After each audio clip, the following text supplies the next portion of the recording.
Earlier this week, the shortlist for BBC Sports Personality of the Year was announced. The chance for one lucky recipient to receive a large silver replica of a 1950s television camera, while furious Tory backbenchers complained that if it really is silver, it should be melted down and the proceeds deducted from the licence fee. 2015, of course, was the year England's rugby team crumbled, Mourinho tumbled and Sepp Blatter got rumbled. Authentic sports-style link there. Authentic sports-style link. To discuss all this and more, please welcome the presenter of Talk Sports Weekend Sports Breakfast, Georgie Bingham. So, Georgie, is Sports Personality of the Year a competition you like? It's not, because there are too many contradictions. Sportsmen don't have personalities. To be in, like, the top 1% of success, you normally have to be either a genius or just unbelievably driven. And hitting a ball or kicking a ball or, practicing 10 hours a day does not necessarily a personality make. But I agree with you largely, but is it really for personality? Is it not just for best sportsman or sportswoman of the year? Sports performance of the year, I think then it would be a competition.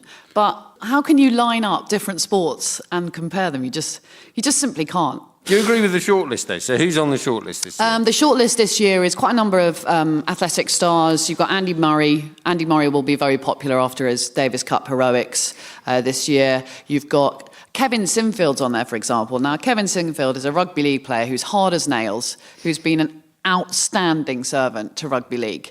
But rugby league is not a major sport, and therefore Kevin Sinfield will largely just get kind of trampled by the popularity contest that is people in cars, Lewis Hamilton. Formula One people are batty about Formula One. They will not have anyone but Lewis Hamilton win. So you think it'll be Lewis Hamilton just because Formula One fans No, I think Andy Murray up a lot? I think Andy Murray will win it. Do you know, the idea that we can go and win the Davis Cup with one great player in our team and a number of team players is a bit bonkers, really, isn't it? Because if you think about the number of nations that have got two great players or more, and yet we've gone and done it for the first time in over 80 years. They've crossed that crucial barrier. Into two world-class tennis players. Well, do you know what, though? It's true. I mean, he said afterwards, didn't he? Andy Murray is not afraid to cause a little bit of a wave. And one of the things he said was that the great performance centre they've got here in London is just empty. And our kids are sitting on their arses playing Xbox, aren't they? Tennis on the Wii, which doesn't make you any good at tennis whatsoever, actually. Tennis is basically a rich sport, isn't it? It's considered to be a rich sport because you have to buy a racket. It shouldn't be. It shouldn't be, but it is. Exactly. What about boxing then? What about Tyson Fury? Well, if we are actually going sports personality, then Fury does have personality. The problem is that Fury is not necessarily very correct or politically open to. He's quite homophobic, but he is. He doesn't listen to Radio 4. It's all right. Chris Froome, he's done well, hasn't he? This year, he's won another tour. He's not very interesting, though. But he's also, didn't you feel a bit sorry for Chris? I mean, talk about tainted by association. He got wee thrown at him because other people in cycling took drugs, which is awful, really. I'm a massive fan of Chris Froome, and I'm a massive fan of cyclists, because I think even though we've had massive doping scandals in cycling, it's an unbelievable feat what they manage over the Tour de France. Those guys burn something ridiculous like 16,000 calories a day. Even if you sat and ate for 10 hours, you couldn't put that in your body. So they lose, some of them lose up to a third of their body weight, and they're skeletons by the end of it, and yet they push themselves through 200 kilometres a day. I'd take drugs if I had to do that. Yeah. Do you think it's taken him a bit of time to overcome the Bradley Wiggins effect as well? No.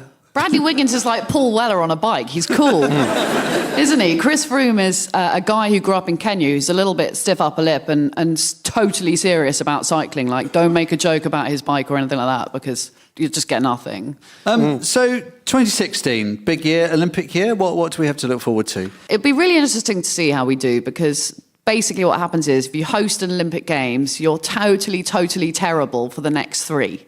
Australia have suffered this after Sydney 2000, and it's a very easy pattern to follow. And we were just amazing in 2012 Olympics and Paralympics. So I really hope that we do well. But to be honest, I think they've taken funding away from quite a few athletes. So we'll have to wait and see. Now, famously, we're always being told this research that Radio 4 listeners are not really very interested in sport. So we wondered whether you could sort of G them up a bit. It's really hard to get like quite bright, quite intelligent, quite academic people involved in sport because I just don't think they've got enough testosterone. Were you looking at us when you said that? Maybe there's a difference between getting people to watch sport and getting people to actually do sport. Because I want people to do sport, I want people to be active. But maybe we should get the Radio 4 listeners to take up chess. And if they like it, then they could take up something slightly more competitive like Hungry Hippos, which is a bit more active. And then we could move them onto the Wii. And then if they like that, then we could take them outside and give them some fresh air and a bit of run around. So there you go, listeners. Out with the Hungry Hippos and outside into the fresh open air. Thank you very much indeed to Georgie Bingham. Thank you.